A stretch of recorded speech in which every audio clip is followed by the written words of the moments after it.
ഇസ്രയേലിനെതിരായ യുദ്ധത്തിൽ രാഷ്ട്രീയമായോ സാമ്പത്തികമായോ സൈനികമായോ വിട്ടുവീഴ്ചയ്ക്ക് ശ്രമിക്കുന്നത് ദൈവകോപത്തിനിടയാക്കുമെന്ന് ഇറാൻ പരമോന്നത നേതാവ് അയത്തുള്ള അലി ഖമേനി വ്യക്തമാക്കുകയാണ്. ഇസ്രയേലിനെതിരായ സംഘർഷത്തെക്കുറിച്ച് പുനർചിന്തിക്കാൻ ചിലർ നടത്തുന്ന മനഃശാസ്ത്രപരമായ നീക്കമാണ് ഇതിന് പിന്നിലെന്നുമാണ് അദ്ദേഹം പറഞ്ഞുവെക്കുന്നത്.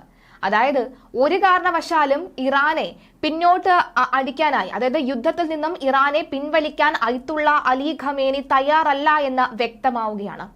ഇറാൻ ഇനി എന്തൊക്കെ ശക്തി പ്രയോഗിച്ച് യുദ്ധം നടത്താൻ ശ്രമിച്ചാലും അതിനെല്ലാം പൂർണ്ണമായും തകിടം മറിക്കാനും അതിനെല്ലാം പൂർണ്ണമായും നേരിട്ട് കൊണ്ട് വിജയത്തിലേക്ക് എത്താനുള്ള പ്ലാനുകൾ ഇപ്പോഴേ ഇസ്രയേലും അമേരിക്കയും വ്യക്തമാക്കി കഴിഞ്ഞു. അപ്പോൾ അയത്തുള്ള അലി ഖമേനിയുടെ ചാക്കാലയടുത്തു എന്നല്ലാതെ പിന്നെന്താണ് ഇനി ഇസ്രായേൽ പറയേണ്ടതെന്ന ചോദ്യമാണ് സമൂഹമാധ്യമങ്ങളിൽ നിറയുന്നത്.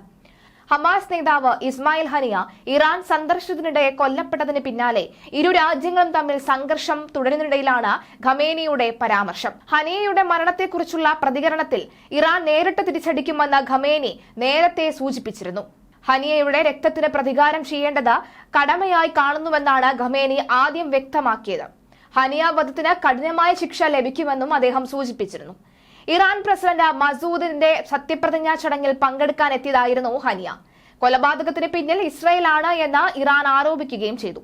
സംഭവത്തിൽ ഇറാനെതിരെ കനത്ത തിരിച്ചടി നടത്തുമെന്ന് രാജ്യം അറിയിച്ചു കഴിഞ്ഞു. പ്രതികാരം കഠിനമായിരിക്കുമെന്നും ഉചിതമായ സമയം എത്തുമ്പോൾ മറുപടി തന്നിരിക്കുമെന്നും റവല്യൂഷണറി ഗാർഡ് മുന്നറിയിപ്പ് നൽകിയിരുന്നു.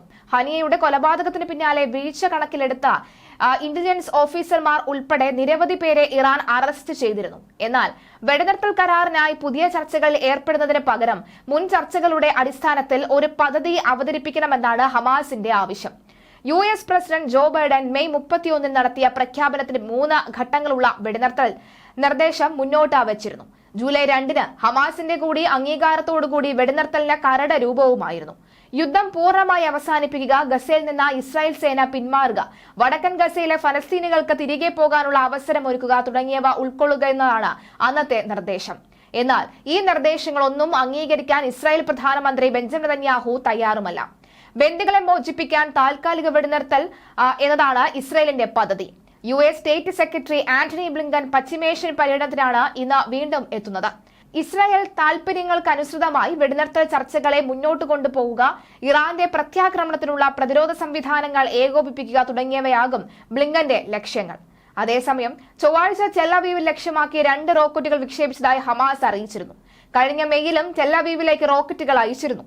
ഒക്ടോബർ 7 പുതിയ പോർമുഖം തുറന്നതിന് ശേഷം ഗസയിലെ ഇസ്രായേൽ ആക്രമണത്തിൽ മരണസംഖ്യ 40,000 കടന്നിരിക്കുകയാണ്. ഗസയിലെ ആരോഗ്യ മന്ത്രാലയമാണ് മരണസംഖ്യയെ സംബന്ധിച്ച വിവരങ്ങൾ പുറത്തുവിട്ടിരിക്കുന്നത്.